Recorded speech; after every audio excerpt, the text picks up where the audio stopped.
Quête parallèle. Aujourd'hui, je suis avec Marie-Claire de la maison George Sand. On l'écoute. Donc moi je dis bonjour.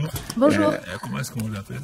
On m'appelle Marie-Claire. Marie-Claire, on est ici à quelle maison ici là? On est ici à Nohant, un petit village dans l'Indre, dans la maison de George Sand. Ok. Et vous faites quoi là? Et moi je fais visiter la maison de George Sand parce que c'est une célébrité française. Ouais. Mais là nous on va pas visiter la maison. Non. Mais je veux juste j'aimerais savoir qui était George Sand. Et c'était en quelle année on est quand on parle de George Sand? George Sand, c'est une romancière française du 19e siècle. Alors son vrai nom, c'est Aurore Dupin. D'accord. Et le nom de George Sand, il est connu à partir de 1830 quand elle commence à écrire des romans. Voilà. Elle va changer de nom, elle va prendre un pseudonyme tout simplement pour être reconnue par le public du 19e siècle. Mais c'est un pseudo, c'est pas le nom de son mari? C'est pas le nom de son mari. Mais pourquoi elle doit choisir un nom masculin? Elle choisit un autre nom parce que le mari de George Sand, s'il voit son nom sur une couverture de livre, c'est très mal vu. Voilà. C'est la honte sur la famille. Oui. Donc voilà, George Sand ne peut pas utiliser le nom de son mari, elle va utiliser le nom de son amant plutôt. D'accord. Et elle va écrire un premier livre qui aura énormément de succès.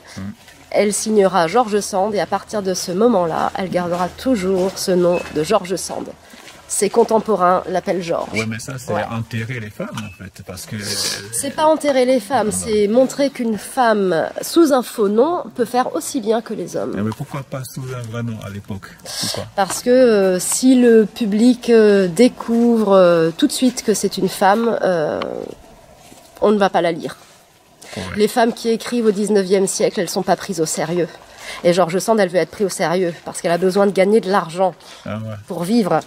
Elle fait du corps à corps, quand elle rentre dans le milieu en tant qu'homme, et puis après, d'accord. C'est ça. Donc, son histoire, c'est de quand à quand, en fait? George Sand, elle est née en 1804, elle est morte en 1876. Elle a vécu 72 ans. Sa maison ici à Nohant, c'est sa grand-mère qui l'a achetée à l'origine. Une fois que la grand-mère décède, George Sand va hériter de la maison de sa grand-mère. Elle va y vivre avec son mari un petit peu, avec ses enfants aussi, parce qu'elle aura 2 enfants, George Sand. Et puis, à la mort de George Sand, ce sont les héritières, les filles de son fils, qui vont gérer cette maison, ce patrimoine. Et la dernière petite fille de George Sand, elle n'avait aucune descendance, elle va décider de léguer cette maison à l'État. Et depuis cette donation, cette maison peut se visiter. Ok. Elle a eu combien d'enfants en fait? George Sand a eu 2 enfants, un garçon, une fille, et Maurice et Solange. D'accord. D'accord. Donc ce sont ces deux enfants qui nous permettent aujourd'hui d'être là et venir visiter la maison. Voilà, ce sont les enfants de George Sand et ce sont surtout les filles du fils de George Sand. Donc les petites filles de George Sand, c'est elles qui ont légué par la suite cette maison, parce qu'il n'y avait aucun héritier par la suite. Ok. Ouais. Et bien à son époque, elle a bien eu des amants quelque part. George Sand, c'est une femme qui a toujours été amoureuse. Amoureuse de la vie, amoureuse des hommes. Donc oui, elle a eu des compagnons tout au long de sa vie. Elle a su s'entourer de tout un tas d'artistes français connus du 19e siècle. Dans sa maison ici à Nohant, elle reçoit ses amis. Elle reçoit Eugène Delacroix. Elle reçoit Frédéric Chopin, avec qui elle a vécu 9 années. Elle reçoit Gustave Flaubert, Théophile Gautier, Honoré de Balzac, enfin tous ces grands artistes du 19e qui étaient amis avec George Sand.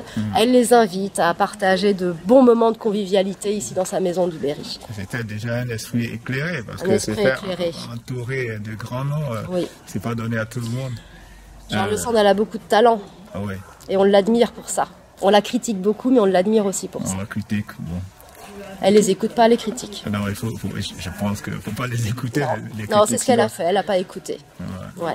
Elle a une très très grande carrière, 40 ans de carrière dans le milieu littéraire, George Sand, 80 romans presque qu'elle a écrit tout au long de sa vie. Les plus connus, c'est La Mare au diable, La Petite Fadette, François le Champy. Voilà.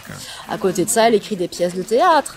Elle va beaucoup écrire à ses amis. La correspondance de George Sand, c'est énorme. On compte plus de 25 000 lettres de correspondance tout au long de sa vie. Voilà. Ouais. D'accord. Donc c'est sa petite fille, donc c'est la petite fille qui nous permet aujourd'hui de visiter Ouais. Aurore. La petite fille Aurore. Qu'est-ce qu'elle faisait? Elle n'a pas écrit, elle n'a pas écrit comme ça. Aurore, elle a fait beaucoup de choses aussi. Aurore, elle a écrit un petit peu sous un pseudonyme. Ouais. Elle a peint sous un autre pseudonyme. Ouais. Et Aurore aimait beaucoup les arts divinatoires. D'accord. Voilà, la voyance, les choses comme ça. En tout cas, elle a fait beaucoup de choses parce que grâce à elle, on est... Ouais. Aurore, elle a beaucoup diffusé sur sa grand-mère. Dès qu'il y avait des colloques, des commémorations, Aurore, elle était présente.